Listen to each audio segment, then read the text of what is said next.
Good morning all. Today we are going to discuss about price output determination under monopoly. So how you decide price and how to determine the price in the monopoly market. So already we know about what is the monopoly and what are the features of monopoly and what are the different types of monopoly we are covered in the previous classes. Now we are going to how to determine the price in the monopoly. In case of monopoly, one can know about price determination or equilibrium position with the help of marginal revenue and marginal cost analysis. Monopoly మార్కెట్లో మనం ప్రైస్ని determine చేయాలి లేదా equilibrium చెప్పాను కదా, equilibrium position that means MR equal to MC with the help of marginal revenue and marginal cost analysis.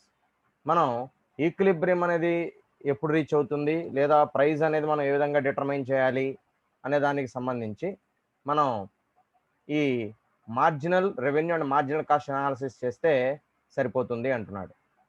According to this analysis a monopolist will be equilibrium and two conditions are fulfilled. So ఎప్పుడు మనకు equilibrium అనేది reach అవుతుంది అని అంటే కనుక మోనోపల్లీలో ఈ కింద చెప్పినటువంటి రెండు కండిషన్స్ని సాటిస్ఫై చేసినప్పుడు మనకు ఈక్విలిబ్రియంకి రీచ్ అవుతున్నాం అంటున్నాడు. MC equal to MR and MC curve cuts MR curve from below. రెండు కండిషన్స్, ఒకటి ఎంసీ ఈక్వల్ టు ఎంఆర్ అవ్వాలి ఒక పాయింట్ దగ్గర, the point will be called as equilibrium point. And MC curve cuts MR curve from below. MC curve అనేది MR కర్వ్ని below అంటే MR curve కన్నా కింద, అంటే ఎంఆర్ కర్వ్కి దాటకుండానే, అంటే ఎంఆర్ కర్వ్ని క్రాస్ చేయకుండా దాని కింద ఉన్నప్పుడే బిలోలో ఉండాలి అంటున్నాడు. అంటే ఎంఆర్ కర్వ్ పైన ఉండాలి, ఎంసీ కర్వ్ అనేది కింద ఉండాలి, అలా ఉన్నప్పుడు కట్ అవ్వాలి, ఇంటర్సెక్ట్ అవ్వాలి అంటున్నాడు. ఈ రెండు కండిషన్స్ సాటిస్ఫై అయితేనే మోనోపల్లీలో మనం ఈక్విలిబ్రియంకి రీచ్ అవ్వగలుగుతాము అంటున్నాడు. అర్థమైందా? ఎందుకని? ఎంసీ అనేది ఎంఆర్ కన్నా మార్జినల్ రెవెన్యూ కన్నా తక్కువే ఉండాలి. అదే కదా ఇక్కడ పాయింట్. ఎందుకు బిలోలో కట్ అవ్వాలంటున్నాడు అంటే ఎంఆర్ కన్నా ఎంసీ ఎక్కువ ఉండకూడదు. ఎంఆర్ కన్నా ఎంసీ ఎక్కువ అయిపోయింది అనుకోండి, రీజన్ చెప్తున్నా వినండి. ఎంఆర్ కన్నా ఎంసీ ఎక్కువ అయిపోయింది అనుకోండి, ఏమవుతుంది? కాస్ట్ ఎక్కువ అయిపోయింది, రెవెన్యూ తగ్గిపోయినట్టు కదా. సో అది ఈక్విలిబ్రియం ఎలా అవుతుంది? ఈక్విలిబ్రియం కాదు. ఈక్విలిబ్రియం అయిందంటే ఏంటి దాని అర్థం? ఎంసీ ఈక్వల్ టు ఎంఆర్ అంటే అక్కడ రెండు ఈక్వల్ అయినాయి అంటే there is no profit or there is no loss. అర్థమవుతుంది కదా. ఇంతకు ముందు లాగానే బ్రేక్ ఈవెన్ పాయింట్ లాగానే ఈక్విలిబ్రియం అనేది కూడా ఏంటి, ఇక్కడ ఎంసీ ఈక్వల్ టు ఎంఆర్ అయిందంటే అక్కడ ప్రాఫిట్ కానీ లాస్ కానీ లేదంటే marginal cost marginal revenue equal అయిపోయినాయి. కాబట్టి మార్జినల్ రెవెన్యూ కర్వ్ని ఎప్పుడు కూడా మార్జినల్ కర్వ్ రెవెన్యూ కర్వ్ కన్నా బిలోలోనే ఎంసీ కర్వ్ అనేది కట్ అవ్వాలి. దాని అర్థం ఏంటంటే ఎంఆర్ కన్నా ఎంసీ అనేది ఎక్కువ ఉండకూడదు. ఉంటే కనుక అది ఈక్విలిబ్రియం కాదు. దాని అర్థం ఏంటి? లాస్ అయిపోతాం. అదనమాట ఇక్కడ రీజను. సో అది పాయింట్ ఇక్కడ మెయిన్ గుర్తుపెట్టుకోవాల్సింది. తర్వాత study of price and equilibrium determination under monopoly is conducted in 2 time periods. ఇక్కడ ఈక్విలిబ్రియం అనేది మనం చెప్పాలి అని అంటే కనుక, సో ఇక్కడ రెండు టైం పీరియడ్స్ యాజ్ యూజువల్ అన్నిట్లాగానే షార్ట్ పీరియడ్ లాంగ్ పీరియడ్ ఎక్కడైనా ఇవి కామన్ అండి. షార్ట్ రన్ లాంగ్ రన్ లేదంటే షార్ట్ పీరియడ్ లాంగ్ పీరియడ్ అంటారు, లాంగ్ పీరియడ్ అంటారు. గుర్తుపెట్టుకోండి, రెండు ఒకటే, వేరు వేరు అనుకోవద్దు. అర్థమైందా? సో రెండింటికి మీనింగ్ ఒకటే అండి. లాంగ్ రన్ అన్నా షార్ట్ రన్ అన్నా, షార్ట్ రన్ లేదనంటే లాంగ్ పీరియడ్ అన్నా షార్ట్ పీరియడ్ అన్నా ఒకటే, మీరు కన్ఫ్యూజ్ అవ్వద్దు. ఓకేనా? కాబట్టి రెండింటికి అర్థం ఒకటే. కాబట్టి షార్ట్ పీరియడ్ అన్నా షార్ట్ రన్ అన్నా లాంగ్ పీరియడ్ లాంగ్ రన్ అన్నా ఒకటే. ఇప్పుడు short period or short run equilibrium చూద్దాం. Price determination under short period or short run equilibrium. So ఆ పాయింట్ గురించి చూద్దాం. దాంట్లో ఏం చెప్తున్నాడు? In the short run a monopolist has to work with a given existing plant. He can expand or contract output by varying the amount of variable factors. He cannot adjust the size of plant in the short run. ఏమని చెబుతున్నాడు? In the short run a monopolist has to work with a given existing plan. Short రన్లో మోనోపలీలో కానీ ఎక్కడైనా కూడా ఉన్నటువంటి ప్లాంట్నే వాడుకోవాలి. Short రన్లో ఏ కండిషన్లో అయినా, పర్ఫెక్ట్ కాంపిటీషన్లో అయినా, ఇన్పర్ఫెక్ట్ కాంపిటీషన్లో అయినా, ఎక్కడైనా కూడా మోనోపలీ అనేది కాదు ఇంకోటి కాదు, ఎక్కడైనా కూడా ఒకటే కండిషన్. ఏదైనా కూడా ఎగ్జిస్టింగ్ ప్లాంట్ని వాడుకోవడమే, గివెన్ ఎగ్జిస్టింగ్ ప్లాంట్. అర్థమైందా? ఎందుకంటే షార్ట్ పీరియడ్లో నన్ను ఎక్స్పాన్షన్ చేసుకోవడానికి కుదరదు. మీకు ఆల్రెడీ చెప్పాను ఈ పాయింట్ని. He can expand or contract output by varying the amount of variable factors. ఇక్కడ అతను ఏం చేయగలడు, అవుట్పుట్ని పెంచుకోవడానికి ఉన్న దాంట్లోనే ఇంకా ఎక్కువ అవుట్పుట్, అంటే ఉన్నటువంటి ప్లాంట్లోని ఎగ్జిస్టింగ్ ప్లాంట్లోని ఇంకా మనం ఎలా చేయొచ్చు, అదనంగా ప్రొడక్షన్ అనే దాని మీద ఎక్కువ ఫోకస్ చేస్తాడు. అంతకుమించి వేరే ఆప్షన్ లేదు. ఈ cannot adjust the size of plant in the short run. ఎందుకంటే అతను షార్ట్ రన్లో, షార్ట్ పీరియడ్లో అతను ప్లాంట్ సైజ్ని అడ్జస్ట్ చేయడం అనేది కుదరదు. It is not possible, not at all possible. Okay, that's why he has the only option within the existing plant. He planned to improve output by varying the amount of variable factors. So ఏవైతే మనకు variable factors ఉన్నాయో ఆ variable ఫ్యాక్టర్స్ని ఉపయోగించుకుంటూ అతను ఎలాగోలా అవుట్పుట్ని పెంచుకోవడం తప్పితే ఇక వేరే ఆప్షన్ అనేది లేదు అని చెప్పి చెప్తా ఉన్నాడు. తర్వాత a monopolist and equilibrium may face 3 situations in the short run. ఇక్కడ మళ్ళా షార్ట్ రన్లో మోనోపలీలో ఇక్కడ 3 డిఫరెంట్ కండిషన్స్ మనకి చెప్తా ఉన్నారు. అంటే 3 different circumstances or situations. One is super normal profit, that is also called as excess profit, and second one is normal profit, and third one is minimum losses. So ఇక్కడ 3 conditions ఏంటో, ఒకటేమో super normal profit, అంటే normal profits కన్నా ఎక్కువ profits వస్తే, అంటే expected కన్నా ఎక్కువ ప్రాఫిట్ వస్తే అది సూపర్ నార్మల్ ప్రాఫిట్ అవుతుంది. లేదు ప్రాఫిట్ అనేది నార్మల్ రేంజ్లో వస్తే అది నార్మల్ ప్రాఫిట్ అవుతుంది. లేదా third one minimum losses. So minimum losses అనేది కూడా ఉంటుంది కదా, అంటే మరీ ఎక్కువ కాకుండా మినిమం లాస్.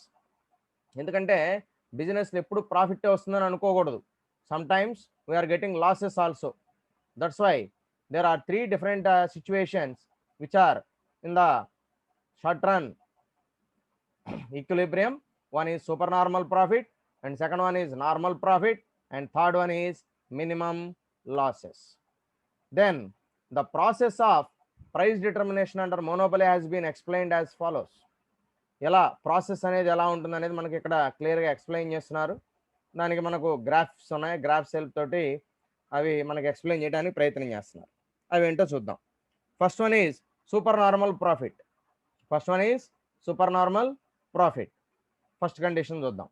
సో ఫస్ట్ కండిషన్లో సూపర్ నార్మల్ ప్రాఫిట్లో ఏం చెప్తున్నాడో చూద్దాం. If the average revenue AR fixed by monopolist in equilibrium is more than the average cost, then monopolist will earn excess profits. ఏమని చెబుతున్నాడో చూడండి. యావరేజ్ రెవెన్యూ అనేది ఈక్విలిబ్రియంలో కనుక more than the average cost, common అండి. యావరేజ్ కాస్ట్ కన్నా average revenue అనేది ఎక్కువ ఉంటే అది ప్రాఫిట్టే, గుర్తుపెట్టుకోండి. అంటే కాస్ట్ కన్నా రెవెన్యూ ఎక్కువగా ఉంది అని అంటే వీఆర్ గెటింగ్ ప్రాఫిట్, గుర్తుపెట్టుకోండి. సో కాబట్టి ఎప్పుడైతే ఏసీ కన్నా ఏఆర్ అనేది ఎక్కువగా ఉంటుందో then monopolist will earn excess profits. అతను ఎక్సెస్ ప్రాఫిట్స్ గెయిన్ చేయడానికి అవకాశం ఉంటుంది. The revenue and cost conditions faced by monopolist firms are presented in figure 9.2. So మనకి కింద ఈ గ్రాఫ్లో మనకి తెలియజేయడం జరిగింది ఎలా ఉంటుంది ఏంటనేది. Now we are explaining with the help of graph. So in this graph, on x-axis we are taking output, on y-axis we are taking revenue or cost. So now let's see Q is nothing but quantity. So Q is indicating with quantity, and SMC, SCAC and AR and MR చూడండి. So ఈ line ఏంటండి, MR. ఓకేనా. So ఈ line మనకు MR. One minute.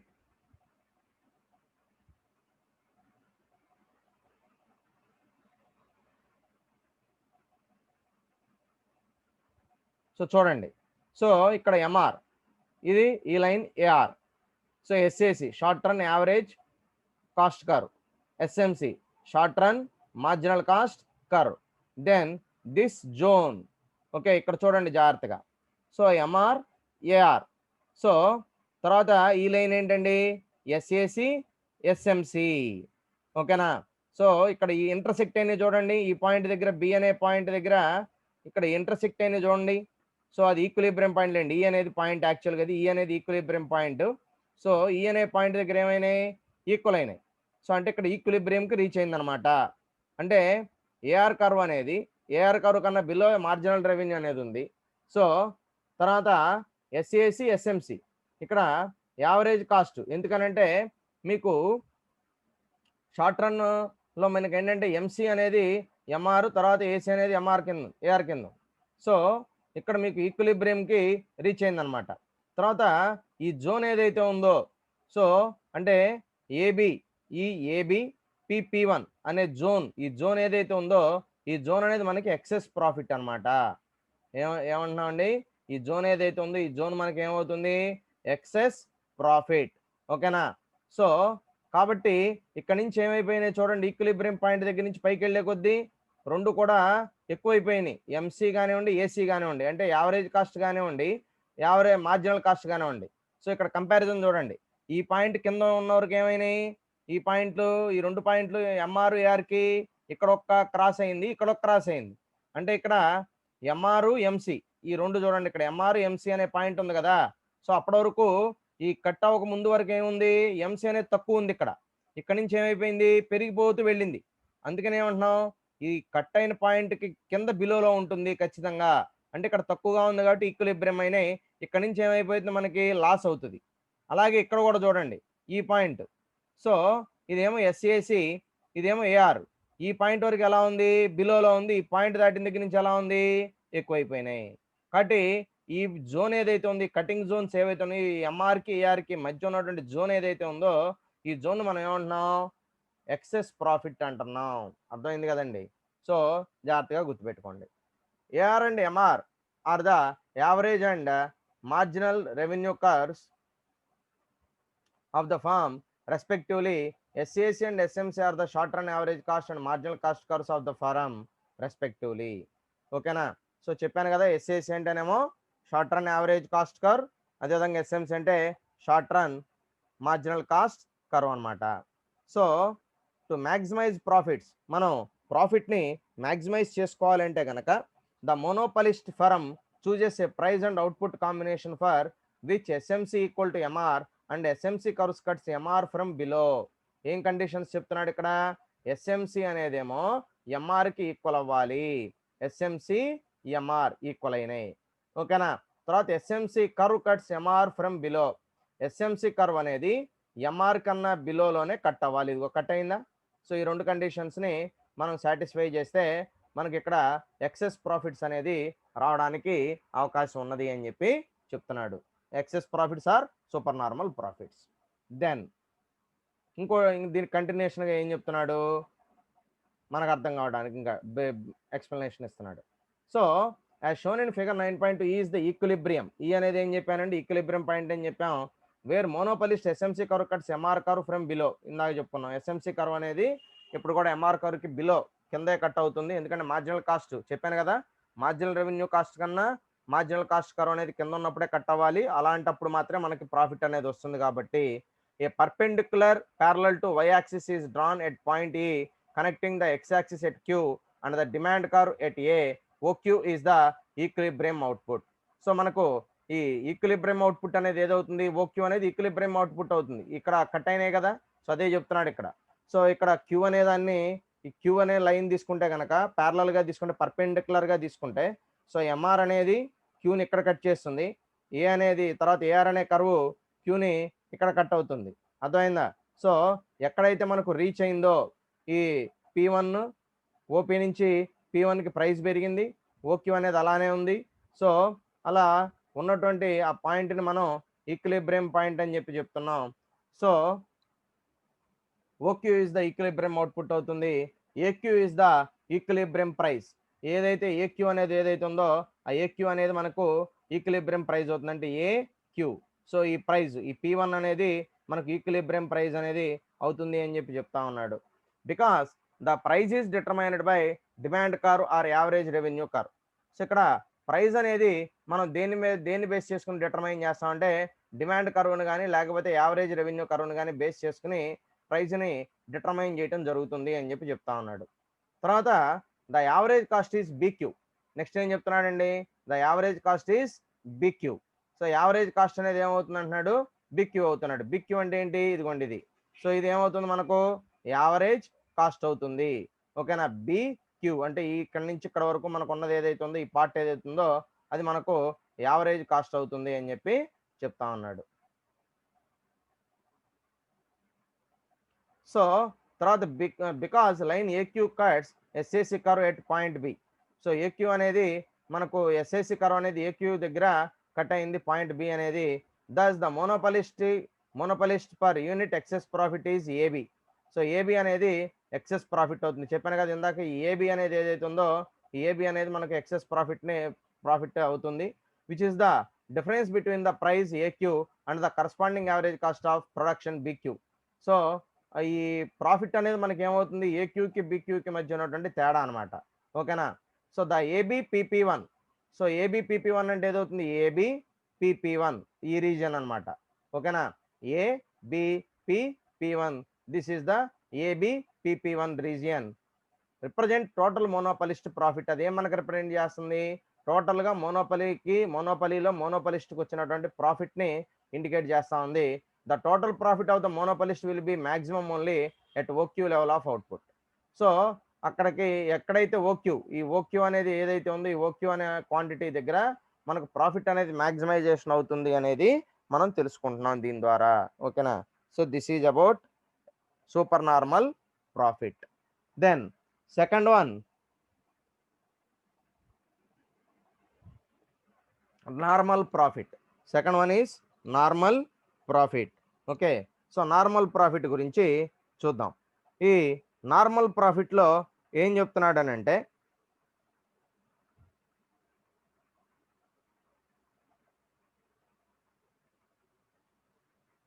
So normal ప్రాఫిట్లో ఏం చెప్తున్నాడో చూద్దాం. అంటే ఇక్కడ సూపర్ నార్మల్ ప్రాఫిట్స్ కాకుండా నార్మల్ ప్రాఫిట్స్ మాత్రమే వస్తాయని చెప్తున్నాడు. అది ఎలాగో చూద్దాం ఒకసారి. In the short period it is possible that monopolist may earn normal profit. Short run పీరియడ్లో మోనోపలిస్ట్ మనకు నార్మల్ ప్రాఫిట్స్ కూడా గెయిన్ చేయడం అనేది జరుగుతుంది. This happens only when the average cost curve of the monopolist is tangent to its average revenue curve. So average cost curve అనేది average revenue కర్వ్కి టాంజెంట్గా ఉంటుంది. ఇదిగోండి చూడండి, ఇది టాంజెంట్ అంటే. ఓకేనా. సో ఇది యావరేజ్ రెవెన్యూ కర్వ్. ఓకేనా. 1 minute.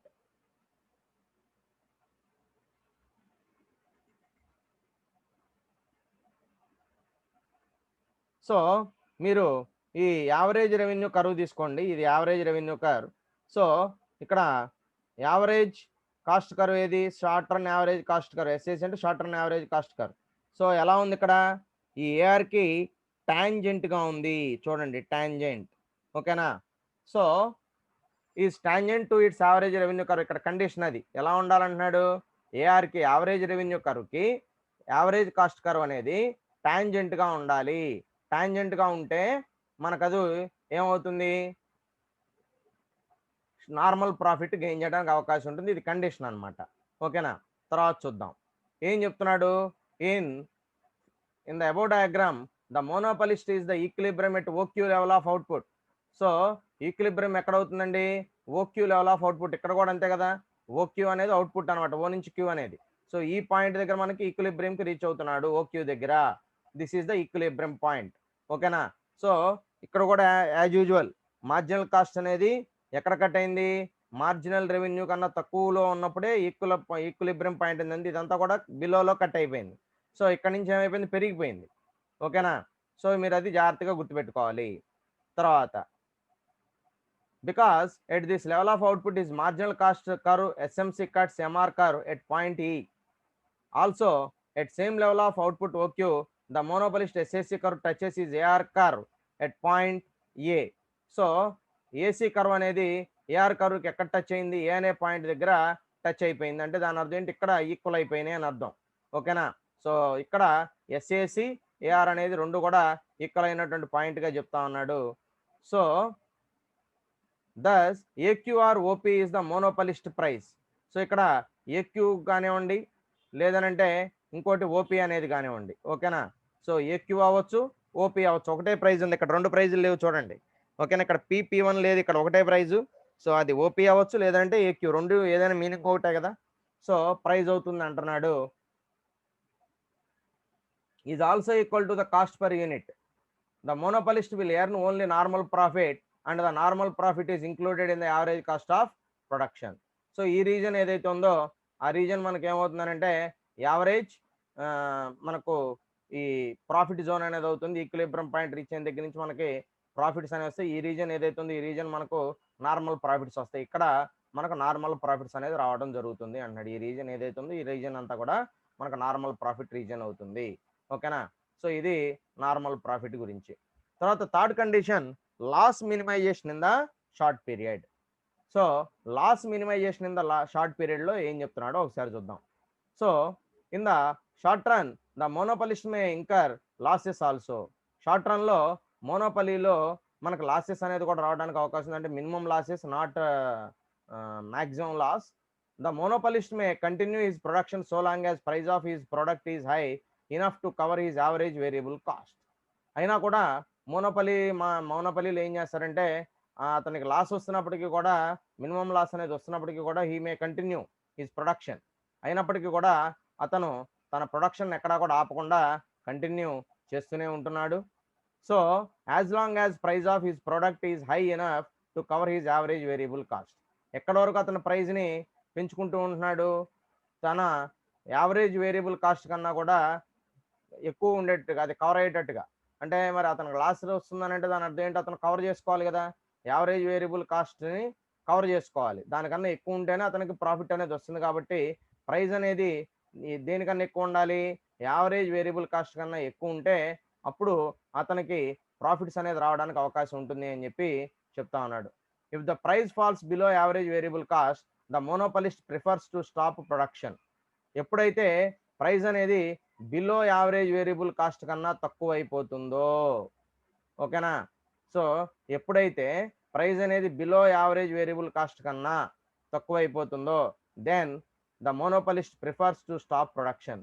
అప్పుడు అతను ఏం చేస్తాడు, ప్రొడక్షన్ చేస్తే ఇంకా నష్టాల్లోకి వెళ్తాడు. కాబట్టి అక్కడతో ఎక్కడైతే మనకు వేరియబుల్ కాస్ట్ కన్నా, యావరేజ్ వేరియబుల్ కాస్ట్ కన్నా ప్రైస్ అనేది తక్కువగా ఉంటుందో మనం ఆఫర్ చేసే ప్రైస్ అనేది, then he will immediately stop the production. Accordingly a monopolist in equilibrium in the short run may bear minimum losses equivalent to fixed cost. So fixed కాస్ట్కి ఈక్వల్గా ఉన్నంత కాలం, మినిమం లాసెస్ అనేది వస్తున్నంత కాలం అతను బేర్ చేయగలుగుతాడు. The situation of minimum losses has been illustrated in the figure 9.4. So మన కింద ఫిగర్లో మనకి minimum losses అనేది ఎలా వస్తున్నాయి అనేది మనకు చెప్తా ఉన్నాడు. సో దానికి సంబంధించి చూద్దాం. ఇక్కడ as usual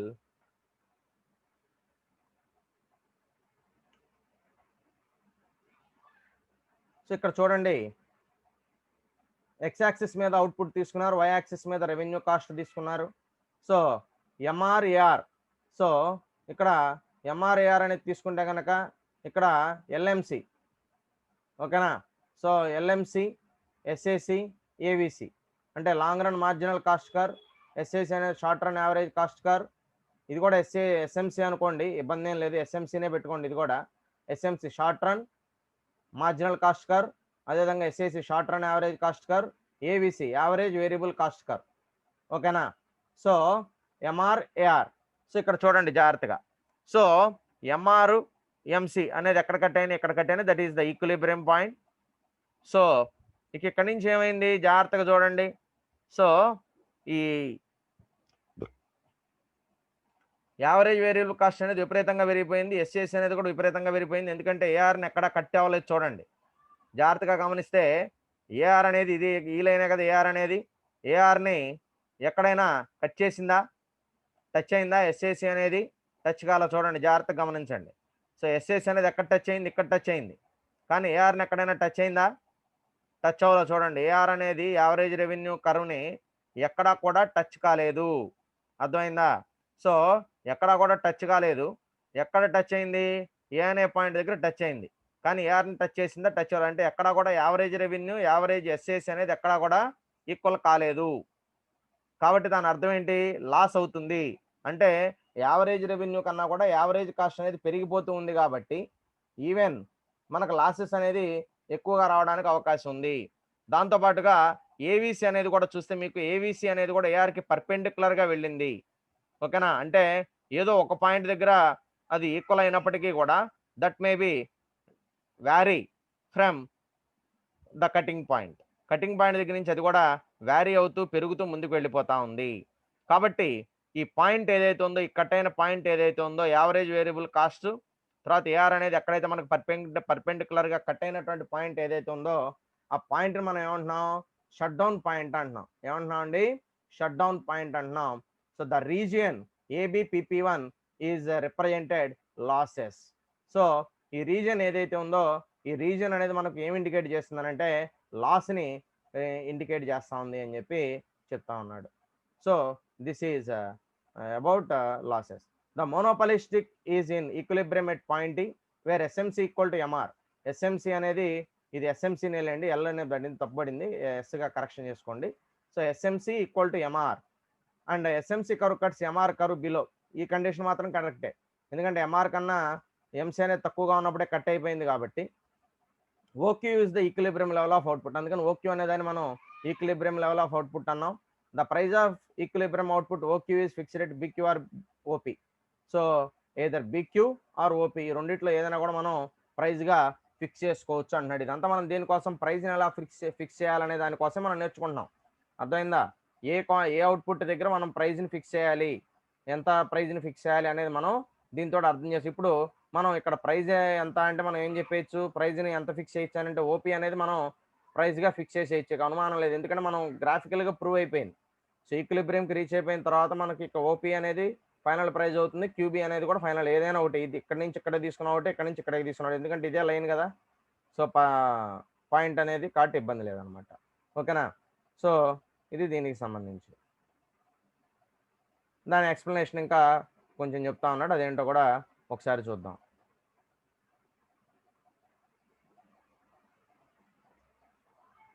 then at this price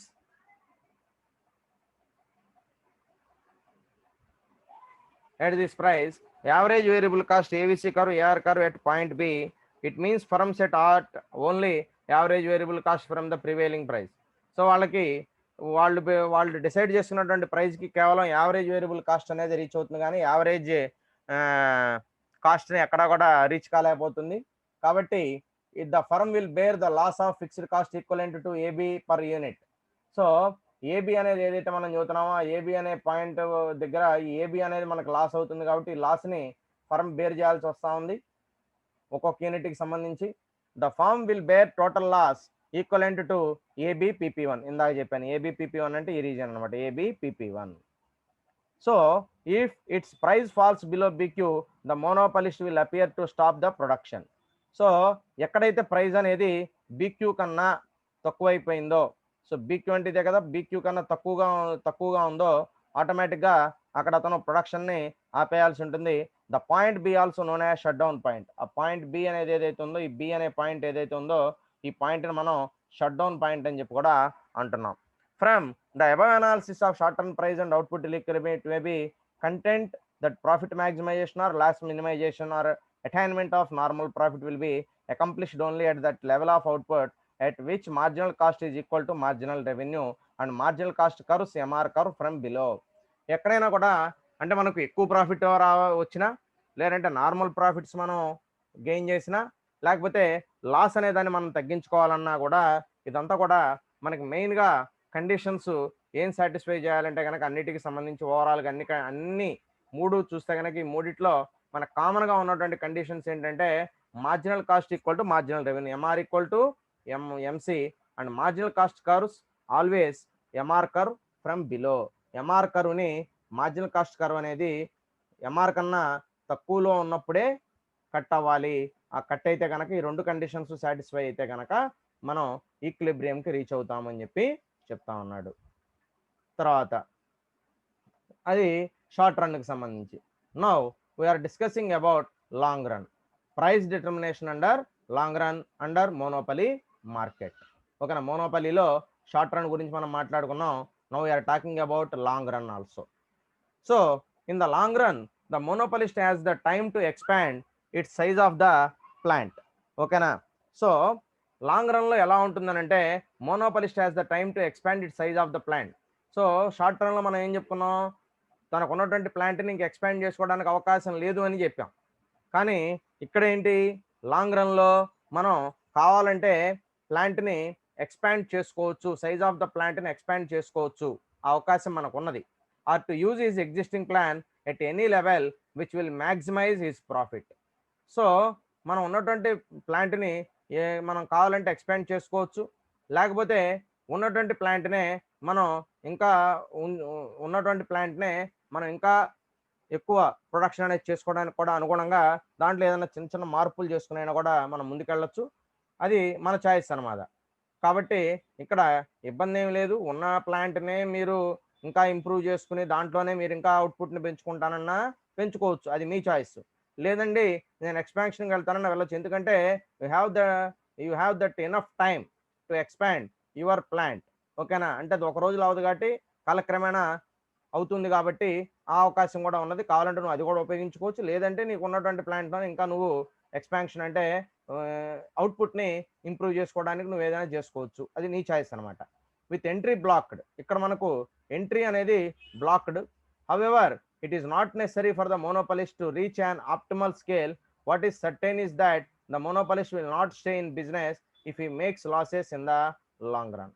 so ఇక్కడ ఏమంటున్నాడు? Monopolist to reach an optimal scale. Monopolist అనేది మోనోపలిస్ట్ అంటాం. మోనోపలిలో ఎవరైతే ఓనర్ ఉన్నాడో అతను మోనోపలిస్ట్ అంటాం. సో టెక్నికల్గా దాంట్లో to reach an optimal scale, అతను ఎప్పుడైతే ఆప్టిమల్ స్కేల్కి రీచ్ అయ్యాడో, అంటే ప్రాఫిట్ మ్యాక్సిమైజేషన్ కానివ్వండి, లేదంటే లాస్ మినిమైజేషన్ కానివ్వండి, ఏదైనా ఒకటి కావచ్చు. So what is certain is that the monopolist will not stay in business if he makes losses in the long run. So ఒకవేళ అతను కనుక బిజినెస్లో అతను ఎక్కువ కాలం ఉండలేను, లేదంటే నేను దీంట్లో ఉండాలని అనుకోవటం లేదు అని అనుకున్నాడు అనుకోండి, అదేమవుతుంది కాలక్రమేణా లాంగ్ రన్లో దానివల్ల మనకు లాసెస్ అనేది రావడానికి అవకాశాలు ఎక్కువగా ఉంటాయని చెప్తున్నాడు. However the size of his plant and the degree of utilization of any given plant size depends entirely on the market demand. So ఈ size of his plant and degree of utilization of any given plant size depends entirely on the market demand.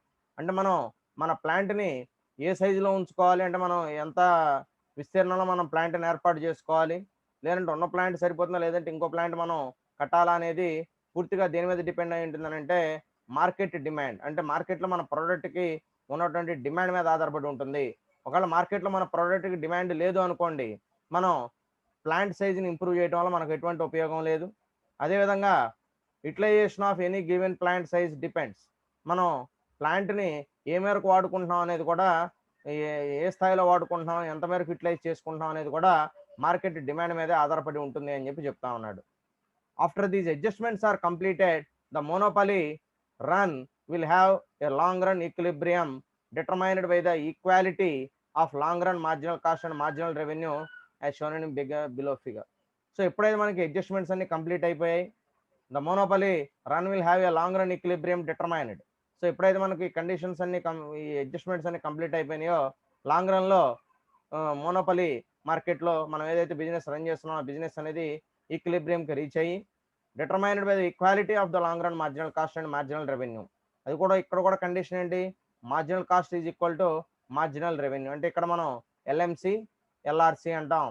So long run LMR LMC అంటాం, long run marginal cost కర్. అదేవిధంగా long run marginal revenue కర్ LMR అంటాం. So దానికి సంబంధించిన graph అనేది మనం కింద మనకి ఇవ్వటం జరిగింది. సో ఇక్కడ ఇక్కడ మనం ఎక్సెస్ ప్రాఫిట్ అనేది మనం చెప్తా ఉన్నాడు ఎలా ఉంటుంది అనేది. సో ఇక్కడ అవుట్పుట్ అనేది మనం ఎక్స్ యాక్సిస్ మీద తీసుకున్నాం, వై యాక్సిస్ మీద రెవెన్యూ కాస్ట్ అనేది తీసుకున్నాం. ఓక్యూ అనేది మనకు క్వాంటిటీ అవుతుంది. సో ఈ క్వాంటిటీ దగ్గర మనకి ఈక్విలిబ్రియంకి రీచ్ అవడం అనేది జరిగింది. సో ఇక్కడ కూడా ఎంఆర్ కర్వ్ని ఎంసీ కర్వ్ అనేది ఎక్కడ కట్ చేసిందంటే బిలోలోనే కట్ చేసింది, బిలోలోనే కట్ అయింది. So this point will be treated as equilibrium point. And also CSC curve is also cut AR curve on below. So ఇక్కడ కట్ అయినాయి. సో ఈ పాయింట్ దగ్గర ఏమేమి కట్ అయినాయి? ఏఆర్ కట్ అయింది, ఏఆర్, ఎల్ఎంసి, సిఎస్సి మూడు కూడా ఇక్కడ కట్ అయిపోయినాయి. సో ఈ ఇప్పుడు ఇక ఈ పాయింట్ అంతా కూడా, ఈ పైన రీజన్ అంతా కూడా ఏమవుతుంది? ఈ ఏబిపిపి1 అనేది ఎక్సెస్ ప్రాఫిట్. ఇదంతా కూడా నార్మల్ ప్రాఫిట్ అనుకుంటే, నార్మల్ ప్రాఫిట్ జోన్ అనుకుంటే ఈ జోన్ని, ఈ జోన్ నార్మల్ ప్రాఫిట్ జోన్ అనుకుంటే ఇక్కడ నుంచి వచ్చేదంతా కూడా ఏంటి మనకు ఎక్సెస్ ప్రాఫిట్ అవుతుంది. సో ఏబిపిపి1 అనేది మనకి ఎక్సెస్ ప్రాఫిట్ రీజన్ అవుతుంది. సో ఇక్కడ కూడా మనకి యాజ్ యూజువల్ సేమ్ కండిషన్సే. సో ఇక్కడ కాతే ఎల్ఎంసి అంటాం, ఓకేనా. ఇది కూడా ఎల్ఏసి అనండి, సిఏసి అని పడింది కానీ తప్పు పడింది, ఎల్ఏసి అని ట్రీట్ చేయండి. సో ఈ is the equilibrium point of the monopolistic firm. So ఈ అనేది మనకి ఏమవుతుంది ఇక్కడ ఈక్విలిబ్రియం పాయింట్ అవుతుంది. Corresponding to this equilibrium point OQ is the equilibrium level of output. So OQ అనేది మనకి ఏమవుతుంది ఇక్కడ ఈక్విలిబ్రియం లెవెల్ ఆఫ్ అవుట్పుట్ అనేది అవుతుంది. The monopoly will fix price AQ in the long run. So AQ అనేది మనకి ఏమవుతుంది లాంగ్ రన్లో, దిస్ ఈస్ ద ప్రైస్, ఓకేనా. So this is the price of the long run monopoly. So the monopoly will fix price AQ in the long run. Average cost is BQ. Average cost ఏమవుతుంది BQ అవుతుంది. This is the average cost from B to Q. Profit per unit is AB. ఒక్కొక్క యూనిట్కి వచ్చే profit ఏమవుతుందంటే AB అనేది profit అవుతుంది. Total profit is equal to AB PP one. AB PP one. It may be noted that there is always a tendency for the monopolist firm to secure excess profits. So ఇక్కడ మనం excess profits అనేది secure చేస్తుందని మనం అనుకుంటున్నాం ఎప్పుడు కూడా, ఎల్లప్పుడు కూడా. Even in the long run since entry in to the industry is prohibited. మోనోపలీలో లాంగ్ రన్లో అయినా షార్ట్ రన్లో అయినా వేరే వాళ్ళు ఎంటర్ అవడానికి అవకాశం లేదు, చెప్పాను కదా ఆల్రెడీ. సో ఎందుకని, సో దాని మీద రైట్స్ ఉంటాయి. సో అతను కొన్నాళ్ళ పాటు ఆ ప్రోడక్ట్ని అతను మాత్రమే తయారు చేయాలి, వేరే వాళ్ళు ఎవరు తయారు చేయడానికి వీలు లేదు. సో అంటే there is a restriction on entry into that market or product, ఓకేనా. అంటే ఏం లేదండి, ఇప్పుడు కరోనా మెడిసిన్ వస్తుంది, వ్యాక్సిన్ అంటున్నారు. ఆ వ్యాక్సిన్ సపోజు మనకి ఇండియాలో రెడ్డీస్ ల్యాబొరేటరీస్ వాడు కనిపెట్టాడు అనుకోండి. సో ఎగ్జాంపుల్ చెప్తున్నాను. సో దాని మీద ఏం చేస్తారు, ఒక 10 సంవత్సరాల పాటు దాని మీద పేటెంట్ తీసుకుంటారు, ఓకేనా. సో దాన్ని ఫార్మాస్యూటికల్ పేటెంట్ అంటారు గవర్నమెంట్ దగ్గర నుంచి. ఎందుకని, వాళ్ళు కష్టపడి కనిపెట్టారు కాబట్టి వాళ్ళు దాని మీద కొంత ప్రాఫిట్ అనేది గెయిన్ చేసుకోవాలి కదా. ఎందుకంటే వాడు కష్టపడి కనిపెట్టేసి అది అందరికి ఇచ్చేస్తానంటే వేరే వాళ్ళు కూడా తయారు చేసేస్తారు. అది తయారు చేస్తే ఏమవుతుంది, వీళ్ళు లాస్ అవుతారు కదా, వాళ్ళు ఏం కష్టపడి కనిపెట్టలేదు కదా. లేదు, వేరే వాళ్ళు కూడా తయారు చేయాలంటే ఏం చేయాలి, రెడ్డీస్ ల్యాబొరేటరీ నుంచి వాళ్ళు కూడా లైసెన్స్ తీసుకోవాలి, తయారు చేసుకోవచ్చు. ఎవరి దగ్గర నుంచి, పర్మిషన్ తీసుకున్నాక, రెడ్డీస్ ల్యాబొరేటరీస్ వారి దగ్గర నుంచి లైసెన్స్ తీసుకున్నాక వాళ్ళు తయారు చేసుకోవచ్చు. ఎందుకంటే వీళ్ళు ఒక్కళ్ళే తయారు చేసి ఇస్తే సరిపోదు కాబట్టి వాళ్ళు కూడా తయారు చేసుకోవచ్చు. కాకపోతే వాళ్ళకు వచ్చే ప్రాఫిట్లో వీళ్ళకి షేర్ ఇవ్వాలి. రెడ్డీస్ ల్యాబొరేటరీ ఆ టర్మ్స్ అండ్ కండిషన్స్ ఎంత ఇవ్వాలి ఏంటనేది నెగోషియేషన్ అంతా కూడా వాళ్ళు చేసుకుంటారు. ఒకవేళ వేరే వాళ్ళు తయారు చేయాలి అని అంటే కనుక ఖచ్చితంగా ప్రాఫిట్లో షేర్ అనేది ఇవ్వాల్సిందే, లైసెన్స్ తీసుకోవాల్సిందే. వితౌట్ లైసెన్స్ కనుక చేస్తే మనం వాళ్ళ మీద లీగల్గా ప్రొసీడ్ అవ్వచ్చు. అర్థమైందా. కాబట్టి ఈ మోనోపలీలో ఎలా ఉంటుందనంటే ఎంట్రీ అనేది ఎప్పుడు కూడా రిస్ట్రిక్షనే, గుర్తుపెట్టుకోండి. ఎంట్రీ అనేది ఎప్పుడు కూడా రిస్ట్రిక్షనే, ఎగ్జిట్ అనేది మన ఇష్టం. ఎంట్రీ మాత్రం వేరే వాళ్ళు ఎవరైనా ఎంట్రీ అవ్వాలంటే మాత్రం ఖచ్చితంగా మనం వాళ్ళ దగ్గర నుంచి పర్మిషన్ తీసుకోవాల్సింది. అంటే అదే ప్రోడక్ట్ అయితే, వేరే ప్రోడక్ట్ అయితే నీకు పనేం లేదు. ఇప్పుడు ఆల్రెడీ ఇప్పుడు 10 ఏళ్ల తర్వాత ఈ ప్రోడక్ట్నే నువ్వు తయారు చేసుకోవచ్చు, కరోనా మెడిసిన్ వ్యాక్సిన్. ఎందుకని, ఆ 10 ఏళ్ల తర్వాత ఇది ఓపెన్ అయిపోతుంది, ఇక దాని మీద రైట్స్ వాళ్ళకు ఉండవు. పేటెంట్ వన్స్ ల్యాప్స్ అయిందనంటే 10 ఇయర్స్ అయిపోయిందనంటే ఇక ఆ పేటెంట్ నీకు ఓపెన్లోకి వచ్చేస్తుంది. ఓపెన్ దాన్ని ఓపెన్ అంటాం, ఓపెన్ అవుతుంది, ఓపెన్లోకి వచ్చేసింది అంటారు. సో ఓపెన్లోకి రావడం అంటే ఏంటి, అక్కడి నుంచి దాన్ని ఎవరైనా కూడా ఉపయోగించుకోవచ్చు అని అర్థం అనమాట. అప్పటి వరకే దానికి ప్రొటెక్షన్ ఉంటుంది. ఆ ప్రొటెక్షన్ పీరియడ్ అయిపోయిన తర్వాత that should be in the open. So ఆ ఓపెన్లోకి వచ్చిన తర్వాత ఎవరైనా కూడా వాటిని ఎవరైనా కూడా తయారు చేసుకోవచ్చు, ఎవరైనా కూడా అమ్ముకోవచ్చు, ఇబ్బంది లేదు. కాబట్టి ఆ ప్రొటెక్షన్ పీరియడ్ వరకు మాత్రం జాగ్రత్తగా ఉండాలి. సో ఆ ప్రొటెక్షన్ పీరియడ్లో మోనోపలి అనేది ఉంటుంది. అదే చెప్పింది మీకు, మోనోపలి అనేది ఎందుకు ఉంటుందనంటే ఆ ప్రొటెక్షన్ పీరియడ్ ఏదైతే ఉందో ఆ ప్రొటెక్షన్ పీరియడ్లో ఓనరు ఎవరైతే ఉన్నాడో అతను కనిపెట్టిన వాడు ఒక్కడే తయారు చేస్తాడు కాబట్టి అక్కడ మోనోపలి ఉంటుంది, ఒక్కడే తయారు చేస్తాడు కాబట్టి మోనోపలి అనేది వస్తుంది. కాబట్టి అతను ఎంత ప్రైస్ ఫిక్స్ చేసుకుంటే అంతే అనమాట, ఇంకా దాన్ని ఎవరు కదనడానికి లేదు. ఇప్పుడు మీకు ఒక ఎగ్జాంపుల్ చెప్తాను. సో మీకు రిలయన్స్ వాళ్ళు ఉన్నారు, నాకు తెలిసింది ఒక ఎగ్జాంపుల్ చెప్తున్నాను. రిలయన్స్ ఇప్పుడు అదే ముఖేష్ అంబానీది ఉంది కదా, రిలయన్స్ వాళ్ళు లైఫ్ సైన్సెస్ అని చెప్పి, రిలయన్స్ లైఫ్ సైన్సెస్ అని చెప్పి ఒకటి సంస్థ ఉంది. సో వాళ్ళు ఏంటంటే వాళ్ళు కూడా ఈ మెడిసిన్స్ మీద ఇట్లాంటి వాటి మీద వాళ్ళు కూడా ప్రయోగాలు చేస్తూ ఉంటారు. వాళ్ళకు ఒక సపరేట్ ల్యాబ్ ఉంది వాళ్ళకు కూడా. సో వాళ్ళకి ఏంటంటే వాళ్ళు ఏం చేశారంటే మల్టిపుల్ స్క్లెరోసిస్ అని చెప్పి ఒక వ్యాధి ఉంది, అరుదైన వ్యాధి, మల్టిపుల్ స్క్లెరోసిస్ అంటారు, ఓకేనా. సో ఈ మల్టిపుల్ స్క్లెరోసిస్ అనే వ్యాధి ఏంటంటే చాలా అరుదుగా వచ్చే వ్యాధి. అది వస్తే ఏంటంటే అది ఒక విధంగా క్యాన్సర్ కన్నా ప్రమాదకరమైన వ్యాధి. సో ఈవెన్ క్యాన్సర్ అన్నా వస్తే కీమోథెరపీని ఇంకోటి చేసి బతికించవచ్చు. కానీ వీళ్ళ దానికి ఈ వ్యాధికి అలాంటి అవకాశం కూడా లేదు. కానీ పైగా దానివల్ల సైడ్ ఎఫెక్ట్స్ కూడా ఎక్కువ ఉంటాయి. అంటే కొన్నాళ్ళకు మనకు శరీరంలో ఒక్కొక్క అవయవం మనకు పని చేయకుండా పోతుంది. తర్వాత కొన్నాళ్ళకి అన్ని అవయవాలు పూర్తిగా సహకరించడం కోల్పోతాయి. అంటే మనకి మైండ్ కంట్రోల్ అనేది ఉండదు. పార్ట్స్ మీద మైండ్ కంట్రోల్ ఉండదు. ఇప్పుడు మన కంట్రోల్ ఏంటి? ఇప్పుడు మనం చెయ్యి ఇట్లా పైకి లేపాలి అనుకోండి. పుల్ చేస్తున్నాం అనుకోండి. పుల్ చేస్తున్నాం అంటే అర్థం ఏంటి? మనకి కంట్రోల్ ఉంది. మన బ్రెయిన్ కంట్రోల్ మన హ్యాండ్ మీద ఉంది కాబట్టి పని చేస్తుంది. ఇప్పుడు పెరాలసిస్ అనేది కూడా అలాగే. ఇప్పుడు పెరాలసిస్‌లో ఏమవుతుంది? వాళ్ళకి ఆ చెయ్యి పని చేయట్లేదంటే అర్థం ఏంటంటే, వాళ్ళకు దాని మీద కంట్రోల్ లేదు. కంట్రోల్ లేదు కాబట్టి వాళ్ళు దాన్ని పైకి తీసుకోలేకపోతున్నారు. అంటే మైండ్ నుంచి వచ్చే కంట్రోల్ ఏదైతే ఉందో, ఆ కంట్రోల్ అనేది అక్కడ పని చేయటం లేదు. సో, అంటే కనెక్షన్ అనేది కట్ అయిపోయింది. సో, దానివల్ల ఏమవుతుంది? ఫంక్షనాలిటీ అనేది లేదు. అలాగే ఇక్కడ కూడా ఏమవుతుంది? ఈ వ్యాధిలో కూడా అన్ని ఆర్గాన్స్ మీద పడిపోతుందన్నమాట ఎఫెక్ట్ అనేది.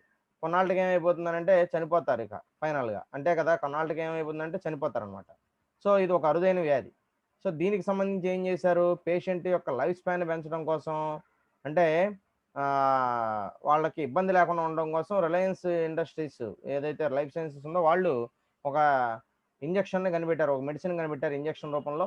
దాన్ని వాళ్ళు పేటెంట్ చేసుకున్నారు 10 ఇయర్స్‌కు. సో, దాని మీద పేటెంట్ ఉంది. 10 ఇయర్స్ ఇప్పుడు అది ఒక్కొక్క ఇంజెక్షన్ ఎంతకు అమ్ముతున్నారు? రూ. 5,000 అమ్ముతున్నారు. ఇప్పుడు అదే కదా! ఇప్పుడు కరోనాకు కూడా రెమిడిసివిర్, ఫివిరాఫిన్ అని చెప్పి ఇట్లా మెడిసిన్స్ కొన్ని ఉన్నాయి. ఇవి ఏం చేశారు ఇప్పుడు ఇంతకుముందు ఆ రెమిడిసివిర్ అనేది ఎవరు వాడేవాళ్ళు కాదు. ఏదో నార్మల్‌గా ఫ్లూ జ్వరం వస్తే దానికి వాడేవాళ్ళు. మామూలు ఫ్లూ జ్వరాలకి, డెంగ్యూకి ఇట్లాంటి వాటికి తీవ్రంగా వచ్చిన వాళ్ళకి ఆ రెమిడిసివిర్ అనేది వాడేవాళ్ళు. దాని ఉపయోగం అప్పుడు పెద్దగా వాడల దాన్ని ఎవరు. అప్పుడేంటి అది కామ్‌గా ఉంది మార్కెట్‌లో. దానికి రేట్ లేదు. ఇప్పుడేం చేశారు? ఎప్పుడైతే అది కరోనాకి పనిచేస్తుంది అనంగానే దాన్ని అమాంతం ఒక్కొక్క ఇంజెక్షన్ రూ. 1,00,000 చేశారు మా బ్లాక్ మార్కెట్‌లో. అంటే ఏంటి? రెమిడిసివిర్ అనేది చాలా తక్కువ ప్రొడక్షన్ జరుగుతుంది. అంటే దాని మీద పేటెంట్ ఉంది దానికి కూడా. సో, ఆ పేటెంట్ ఉన్నవాళ్ళు వాళ్ళొక్కళ్ళే కాబట్టి వాళ్ళే తయారు చేసి అమ్మాల్సిన పరిస్థితొచ్చింది. తర్వాత ఏం చేశారు? దానికి కొంచెం డిమాండ్ పెరుగుతుంది అనంగానే వేరే వాళ్ళకి కూడా లైసెన్స్‌లు ఇచ్చారు. మీరు కూడా తయారు చేసుకోండి, అమ్ముకోండి అని చెప్పి. వాళ్ళకి ప్రాఫిట్ షేరింగ్ అనేది ఇస్తారు. అది వేరే విషయం. అట్లాగనమాట. సో, మోనోపలీలో ఎప్పుడు కూడా ఎంట్రీ అనేది పర్మిషన్ ఉండాల్సిందే. ఎందుకంటే ఉన్నవాడు ఒప్పుకుంటే తప్పితే నువ్వు ఆ మార్కెట్‌లో సేమ్ అదే ప్రొడక్ట్‌ని అంటే ప్రొటెక్షన్‌లో ఉన్నటువంటి ప్రొడక్ట్‌ని సేమ్ ప్రొడక్ట్ అంటే దట్ మీన్స్ ప్రొటెక్షన్ అన్నీ కాదు. ఇప్పుడు ఆ ప్రొటెక్షన్ పీరియడ్ అయిపోయిన తర్వాత ఎవరెవరైతే ఇప్పుడు సపోజ్ టీవీ కూడా అంతే వచ్చింది. టీవీ అనేది ఫస్ట్‌లో కనిపెట్టింది ఒక్కళ్ళే. కొన్నాళ్ళ పాటు వాళ్ళే తయారు చేసి అమ్మారు. వేరే వాళ్ళు ఎవరు కూడా తయారు చేసి అమ్మడానికి వీలు లేదు అన్నారు. ఓకేనా? సో, ఎందుకని ఆ ప్రొటెక్షన్ పీరియడ్ అనేది ఉంది వాళ్ళకి. సో, ప్రొటెక్షన్ పీరియడ్‌లో వేరే వాళ్ళు ఎవరు కూడా తయారు చేసి అమ్మడానికి వీలు లేదు. ప్రొటెక్షన్ పీరియడ్ అయిపోయినాక ఎవరైనా తయారు చేసి ఉంటారు. కాబట్టి ఇప్పుడు టీవీలు అందరూ తయారు చేస్తున్నారు. చాలా కంపెనీలు వచ్చినాయి. కానీ ఒకప్పుడు అది కూడా ఒక కంపెనీనే. సింగిల్ కంపెనీనే ఉండేది. కానీ ఎప్పుడైతే మనకు అది అయిపోయిందో, ఆ పీరియడ్ అయిపోయిందో తర్వాత అందరూ కూడా తయారు చేసి అమ్ముతున్నారు. కాబట్టి ఎప్పుడైనా కూడా స్టార్టింగ్‌లో ఒకళ్ళే ఉంటారండి. ఆ ప్రొటెక్షన్ పీరియడ్ అయిపోయినాక దానికి కాంపిటీటర్స్ వస్తారు. ఓకేనా? అదనమాట. సో, ఇది మీకు మోనోపలి అనే దాంట్లో క్లియర్‌గా మనం గుర్తుపెట్టుకోవాల్సినటువంటి విషయాలు. తర్వాత comparison between monopoly and perfect competition కూడా చూద్దాం. సో, దీనిలో కంపారిజన్స్ చూద్దాం. మోనోపలీకి, పర్ఫెక్ట్ కాంపిటీషన్‌కి. పర్ఫెక్ట్ కాంపిటీషన్ అంటే ఫస్ట్‌ది మనం ఆల్రెడీ చెప్పుకున్నాం పర్ఫెక్ట్ కాంపిటీషను. సో, దానికి దీనికి కంపారిజన్స్ ఏంటో చూద్దాం. డిస్క్రిప్షను, మోనో ఇక్కడ ఫీచర్స్, మోనోపలి, పర్ఫెక్ట్ కాంపిటీషన్ చూడండి టేబుల్ చూసారా? డిస్క్రిప్షన్ ఏం చెబుతున్నాడు? Extreme market situation where there is only one seller. He has no competition and no control supply and price. So, ఇక్కడ మార్కెట్‌లో ఒక్కడే ఉంటాడు అమ్మేవాడు సెల్లరు. అతను హి హాస్ నో కాంపిటీషన్ అతనికి పోటీ అనేది ఉండదు. And so control supply and price. అతనే ప్రైస్‌ని, సప్లైని మొత్తం అతనే కంట్రోల్ చేస్తాడు. తర్వాత పర్ఫెక్ట్ కాంపిటీషన్‌లో fair direct competition between buyers and buyers. అమ్మే వాళ్ళకి మధ్య, కొనే వాళ్ళకి మధ్య కాంపిటీషన్ అనేది ఉంటుంది. ఆరోగ్యకరమైనటువంటి పోటీ అనేది ఉంటుంది. And finally between buyers and sellers. బయర్స్‌కి, సెల్లర్స్‌కి మధ్య కూడా పోటీ ఉంటుందని చెప్తున్నాడు. పోటీ అంటే ఏంటి? బయర్‌కి ఆప్షన్స్ ఉంటాయి కాబట్టి సెల్లర్ కూడా పోటీ పడతాడు అమ్మేదానికి. సో, దీనికి సంబంధించి. తర్వాత ఇక్కడ బయర్స్ అండ్ సెల్లర్స్ చూస్తే మోనోపలీలో only one seller and particularly all buyers depend on him. ఒక్కడే ఉంటాడు. కొనేవాళ్ళందరూ కూడా అతని మీద ఆధారపడాలి. అతను అమ్మితే కొంటాం లేకపోతే లేదు. Hence he has absolute control over the market. కాబట్టి ఈ సెల్లర్‌కి మార్కెట్ మీద పూర్తి స్థాయి కంట్రోల్ అనేది ఉంటుంది. తర్వాత large number are buyers and sellers. Hence no seller or buyer can alert the price in the market. ఓకేనా? Alter. So, large number are buyers and sellers. ఇక్కడ అమ్మేవాళ్ళు, కొనేవాళ్ళు ఎక్కువ సంఖ్యలో ఉంటారు కాబట్టి hence no sellers or buyers can alter the price in the market. So, అమ్మేవాడు గాని, కొనేవాడు గాని ప్రైస్‌ని ఏం చేంజ్ చేయలేరు. చేంజ్ చేస్తే చెప్పాను కదా! సో, అప్పుడు ఎవరైతే తక్కువకి ఇస్తున్నారో వాళ్ళ దగ్గరికెళ్ళిపోతారు. కాబట్టి చేంజ్ చేయడానికి అవకాశం ఉండదు. తర్వాత third one supply. So supply from only one seller hence absolute control over the supply. So supply అనేది ఓన్లీ ఒకటి నుంచే ఉంటుంది కాబట్టి వాడు ఎంతైతే సప్లై చేస్తాడో అదే సప్లై అవుతుంది, కాబట్టి అక్కడ మనం ఏం చేయలేము. తర్వాత పర్ఫెక్ట్ కాంపిటీషన్లో supply comes from large number of sellers. Supply అనేది ఎక్కువ మంది నుంచి వస్తుందంటే సెల్లర్స్ ఎక్కువ మంది ఉంటారు కాబట్టి సెల్లర్స్ అందరూ కూడా ఆ ప్రోడక్ట్ని సప్లై చేస్తారు. Individual supply is negligible. ఒక్కొక్కళ్ళు సప్లై చేసేది ఇక్కడ మనం పెద్దగా పట్టించుకోము. తర్వాత డిమాండ్ విషయానికి వస్తే డిమాండ్ ఈజ్ ఇన్ఎలాస్టిక్. అంటే దీంట్లో డిమాండ్ అనేది పెద్దగా మార్పు అనేది ఏమి ఉండదు, ఇన్ఎలాస్టిక్గా ఉంటుంది. Demand curve slopes downward. Demand అనేది ఎప్పుడు కూడా డౌన్వార్డ్గానే ఉంటుంది కర్వ్ అనేది. ఇక్కడ వచ్చేటప్పటికి డిమాండ్ ఈజ్ పర్ఫెక్ట్లీ ఎలాస్టిక్. అంటే డిమాండ్లో చేంజెస్ అనేవి ఉంటాయి. Demand curve is horizontal straight line. Demand curve అనేది ఎలా ఉంటుందంటే హారిజెంటల్ స్ట్రైట్ లైన్గా ఉంటుందని చెబుతున్నాడు. తర్వాత ప్రోడక్ట్ విషయానికి చూస్తే హోమోజీనియస్ ప్రోడక్ట్, అంటే ప్రోడక్ట్స్ అనేవి ఎప్పుడు కూడా హోమోజీనియస్గానే ఉంటాయి, ఒకే రకమైన ప్రోడక్ట్స్ ఉంటాయి. తర్వాత ఇక్కడ హెట్రోజీనియస్ రకరకాలుగా ఉండొచ్చు, హోమోజీనియస్ కాదు హెట్రోజీనియస్ అనుకోండి. తర్వాత nature of competition. Nature of కాంపిటీషన్లో నో కాంపిటీషన్ ఎట్ ఆల్. ఇక్కడ కాంపిటీషన్ ఉండదు. No price or product competition. ఇక్కడ వేరే ప్రైజ్ అని కానీ వేరే ప్రోడక్ట్ కానీ ఉండదు కాంపిటీషన్ అనేది. ఇక్కడ కాంపిటీషన్ అనేది ఏది ప్రైజ్లో కానివ్వండి ప్రొడక్ట్ విషయంలో కానీ ఎక్కడ కూడా కాంపిటీషన్ అనేది లేదు. ఎందుకంటే you are the only single seller, గుర్తుపెట్టుకోండి. ఇక్కడ పర్ఫెక్ట్ కాంపిటీషన్లో pure and perfect competition in price. ప్రైజ్లో ఎప్పుడు కూడా కాంపిటీషన్ అనేది ఉంటుంది. అంటే నేను తక్కువకి ఇస్తున్నాను, నువ్వు తక్కువకి ఇస్తున్నాను, నీకన్నా నేను తక్కువకి ఇస్తున్నాను, నాకన్నా వాడు తక్కువ ఇస్తున్నాడు, ఇలా పోటీ అనేది ఉంటుంది అనమాట. తర్వాత ప్రైజ్ విషయానికి వస్తే higher price higher than all competitive price, P greater than MR equal to MC. ఇక్కడ ఎలా ఉంటుందంటే high price higher than all competitive price, పోటీదారుల కన్నా అందరికన్నా మనం ఎక్కువ ఉంటాం. So P greater than always MR equal to MC. అంటే ఎంఆర్ కన్నా ఎంసీ కన్నా ప్రైజ్ అనేది ఎప్పుడు కూడా ఎక్కువగానే ఉంటుంది. తర్వాత normal price P equal to MR equal to MC. అంటే మార్జినల్ రెవెన్యూకి మార్జినల్ కాస్ట్కి పీ అనేది ఈక్వల్గా ఉంటుంది నార్మల్ ప్రైజ్ అనేది దీనిలో. తర్వాత అవుట్పుట్ విషయానికి వస్తే small output fixed by the sole seller. So ఈ అవుట్పుట్ అనేది ఎవరు ఫిక్స్ చేస్తారు? ఎవరైతే మోనోపలి సెల్లర్ ఉన్నాడో అతనే ఫిక్స్ చేసుకుంటాడు. ఇక్కడ large output fixed by MR equal to MC. ఎక్కడైతే ఎంఆర్ అనేది ఎంసీకి ఈక్వల్ అయిందో అక్కడ వరకు మనం అవుట్పుట్ అనే దాన్ని పెంచుకుంటూ వెళ్తాం. Unless and until MR equal to MC. అంటే ఎంఆర్ ఎంసీ అనేది ఈక్వల్ అయ్యే వరకు కూడా మనం అవుట్పుట్ని పెంచుకుంటూ వెళ్ళొచ్చు. దానివల్ల మనకు నష్టం రాదు, గుర్తుపెట్టుకోండి. ఎంఆర్ అనేది ఎంఆర్ కన్నా ఎంసీ అనేది ఎక్కువ అయితే మాత్రం మనం ఇమీడియట్గా అవుట్పుట్ని ఆపేయాలి. ఎందుకంటే అప్పుడు కూడా నువ్వు ప్రొడక్షన్ చేసుకుంటూ వెళ్తే నీకు నష్టాలు వస్తాయి కాబట్టి గుర్తుపెట్టుకోండి జాగ్రత్తగా. ఓకేనా. Large output fixed by MR equal to MC అనమాట. తర్వాత profit, excess profit monopoly gain. ఓకేనా. సో ఎక్సెస్ ప్రాఫిట్ అనేది మోనోపలీలో మనం గెయిన్ చేసుకోవచ్చు. చెప్పాను కదా మోనోపలీలో మనం ఎక్సెస్ ప్రాఫిట్ వస్తుందని చెప్పి. Super normal profit, normal profit or minimum losses అని చెప్పాం. ఓకేనా. సో తర్వాత normal profit realized by price competition. Normal profit అనేది ఎప్పుడు వస్తుంది? ఇక్కడ ప్రైజ్ అనేది కాంపిటీషన్ అనేది ఉన్నప్పుడు మాత్రమే వస్తుంది. తర్వాత application, pure monopoly is rare but elements of monopoly are there in market. Pure monopoly అనేది ఎక్కడ కూడా మార్కెట్లో మనకి తక్కువగా కనబడుతుంది, కానీ మోనోపలీ ఎలిమెంట్స్ అనేవి మాత్రం మనకి మార్కెట్లో ఎక్కువగా కనబడుతూ ఉంటాయి. So quite unreal. So perfect competition అనేది మనకు రియలిస్టిక్గా ఉండదు, ఇట్ ఈస్ అన్రియలిస్టిక్. అంటే ఎందుకంటే ఇది నార్మల్గా జరిగేదే, ప్రతి మార్కెట్ కూడా పర్ఫెక్ట్ కాంపిటీషన్ ఉన్నట్టే కాబట్టి ఇట్ ఈస్ క్వైట్ అన్రియల్. ఓకేనా. సో క్వైట్ అన్రియల్గా మనం ఈ పర్ఫెక్ట్ కాంపిటీషన్ మార్కెట్ని చెప్పుకోవచ్చు. So these are the comparisons between monopoly and perfect competition. ఓకేనా. సో డిఫరెన్సెస్ అనుకోండి, కంపారిజన్ అనుకోండి, ఏదైనా అనుకోండి. సో ఇది కూడా మనకి ఎగ్జామ్స్లో అడుగుతున్నాడు కాబట్టి ఇది కూడా మీకు ఇంపార్టెంటే. So explain about differences between monopoly and perfect competition అన్న ఇదే రాయండి, లేదంటే comparison between monopoly and perfect competition అన్న ఇదే రాయండి, ఇబ్బంది ఏం లేదు. ఓకేనా. సో ఇది ఒకటి మీరు జాగ్రత్తగా గుర్తుపెట్టుకోండి.